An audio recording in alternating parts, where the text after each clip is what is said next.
one who would house different strangers that would come into her town to spread the gospel. And if they were people who had a love for Christ, she would house them. Now, people quickly will talk about you if you are in the wrong circle. Folk want to try to make something out of nothing. So she risked having her name scarred, dragged through the mud, so that the gospel could go forward. A lot of folk will guard their name, and the Bible tells you to guard your name. But so many of us do it under a sham and a pretense. And when our lives are so raggedy, so filled with disappointments, that God is ashamed of us, but yet we want to act as though we are something else. We become men pleasers and not God pleasers. Yeah. Because when you do things to please man, who can just see you and say thank you down here, as opposed to doing something to please God, who will reward you eternally for what you do, you become just a man pleaser. Yeah, I got you right where I want you. Because I need you to understand, yes, this is a woman. Yes, she was housing strangers for the gospel's sake. Yes, she risked her name being dragged through the mud. But now that Paul is in Rome, now that Paul is in prison, she leaves her house, comes to where Paul is, and Paul gives her this letter that he's writing and tells her to deliver it to the church at Rome, and puts her name in the letter to declare unto them, I want you to treat her just as if she was I coming to represent me. I want you to show kindness to her. Even though you risk being talked about when she walks in the room and she's a female in a male-dominated society. Because God says, I'm going to bless her. I want you to bless her. But God's going to bless her. Oh yeah, let's work. Let's go even deeper. Now, Phoebe was willing. Phoebe was willing to go. Phoebe had no intentions of keeping this letter to herself. So she becomes responsible for helping the gospel go forward. Do you know that your life is a living letter to somebody else? Do you know that your life is an encouragement along somebody else's highway in life? Do you not understand that if you do not spread the gospel, your testimony, if you don't tell somebody how good God's been to you, then I want you to understand that God says, if you bless me, I'll bless you. If you praise me, I'll reward you. Faithfulness shall be rewarded. And God rewards faithfulness. Yeah. Let me help you understand it through Ezekiel real quickly. What God was saying, I'm going to bring you out of bondage. I'm going to bring you out of trouble. I'm going to bring you out of your situation. And I don't care what you're going through right now. It's not permanent. It's temporary. God's going to bring you out. You've been through some stuff before. But stop crying about the situation you're in. Yes, sir. And start thanking the God who's going to bring you out of that situation. Stop waiting for man to bring you out and start trusting God to bring you out. Stop waiting for man to acknowledge you and start acknowledging the God of your salvation. Here in Ezekiel, God was telling us, I'm going to bring you out. I'm going to bring you out. He said, no matter how many folk have been against you, I'm going to bring you out. Here they were, prisoners. Here the king was against them. Here they were, captives for 70 years. And the people thought they had a sure thing with the Israelites. That the Israelites weren't going nowhere. They were defeated. They were conquered. They had been in captivity so long, that was all that they knew. But God says, I'm going to bring you out. And when I bring you out, you're not going to look over your shoulder and wonder where the enemy is coming up behind you. Because God says, I've seen how they treated you. And God says, when I bring you out, I'm going to overcome everything that came up against you. Yes, sir. God said, when I bring you out, I'm going to fix it so that the same ones who should have been blessing you and were cursing you, I'm going to fix it so you'll never have to worry about them again. Yes, sir. Oh, good God from Zion. God says, I know how to handle your enemies. Yes, sir. I know how to handle those who are against you. Yes, sir. And I need you to understand as a church today that everybody in the church is not on your side. That's right. Everybody in the church is not your friend. Some of them are just waiting for you to fall. And many folks want to see you fall because they don't want anybody to get up past themselves. Jesus. Some folks can't stand to see you get blessed. Some folks, while they smile in your face, will talk against you behind your back. Oh, but God said, I've seen and I heard their secret conversations. And so stop trying to live so that everybody has to have the same blessing that you have. Because God said, that's not what I do. He said, I don't bless everybody the same. Yeah. What I got for you, it's for you. What I got for you, it's for you. He said, I give out individual blessings. And I put your name on your blessings. So even if your blessing don't get in your hand, other folk can't have what I have for you. Yes, sir. Now, so in the 34th chapter of Ezekiel, he keeps on talking about destroying those who are against you. He said, when I bring you out, you ain't got to sleep with one eye open, with one eye closed. Yes, sir. He said, when I bring you out, you'll be able to close both eyes. And know I've got your front, and I've got your back. He understands I am watching all over you. Can't nobody curse what I bless.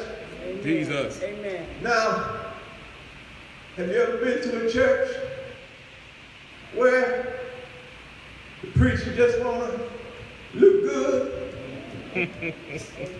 don't care what's happening with the members? Have you ever been to a church Exactly. when you couldn't elevate the preacher high enough. Oh, yeah, I'm talking about some folk I know. Just want to be seen themselves. Some folk got bought sermons. There ain't nothing wrong with a bought sermon if that's what God gave you. But you got a bought sermon as though you have no testimony yourself. God says, I want you to bless my people. Yes, sir. I put you where I put you to be a blessing in that area. Jesus. How can you come to church and not even smile? Jesus. How can you come to church and sit here hypocritical of everybody else? Yes, sir. And never spend a moment saying, Lord, I love you. Yes, sir. Lord, I thank you. Preach. Lord, I realize I shouldn't be here. Yes, sir. Preach. Here he tells us. He says it's going to be an individual journey. Every man for himself. But God for us all. God said, I love you so much. I don't care where you sit in the church. He said, I don't care if you're on the back row. I'm able to bless you on the back row. And he said, be careful because I put you there where you stop. Yes, But then I bring you on up to the front. So others can see just how blessed you are. Don't think because you think you have a seat of prominence that you are more than you really are. You're just a child of the Most High God. And God says, I am that I am. I'm your way maker and your heart fixer. Preach. That I'm not going to leave you where I found you. I'm going to bring you out. I'm going to keep on giving you something to shout about. Every time you turn around, I'm going to have another blessing Yes, with sir. your name on it. Phoebe said, all of my life, I've been talked about. Yeah. All of my life, I've been put down. But Lord, I'll serve you. Lord, I'll praise you. I'll go where you want me to go. I'll do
you love me. I got more because you're on my side. I'm gonna do what no other power can do. He went to Calvary. I'm glad to die. But hallelujah. Thank you, Jesus. That couldn't keep it. The grave couldn't hold it. With all power, he got up from the grave. Hey, and he got up. You can get up too. Tell yourself, I'm coming out. I'm coming out. I'm coming out. I made up my mind.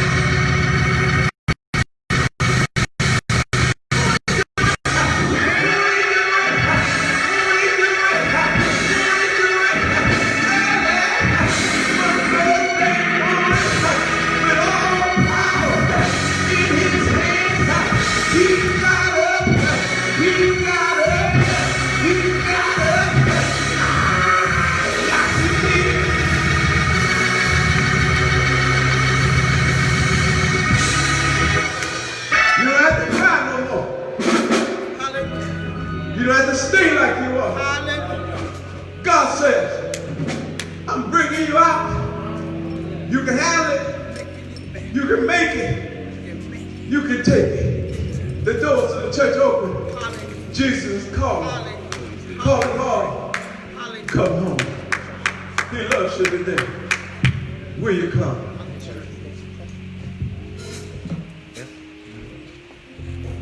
He loves you.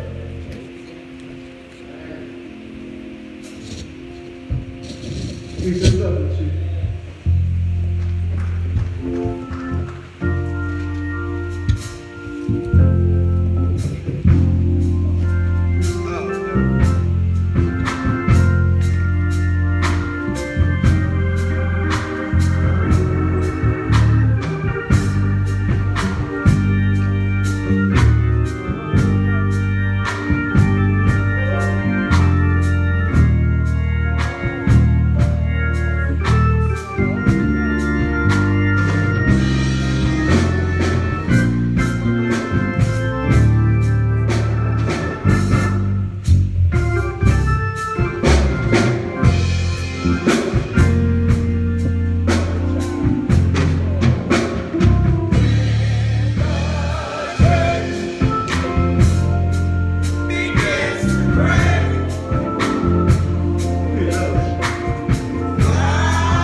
Our God is an awesome, awesome God. Bless you. Now, I want to share something at the same time. I'm going to ask that as I share this, that the officers will come to get ready for our tithes and our giving offering.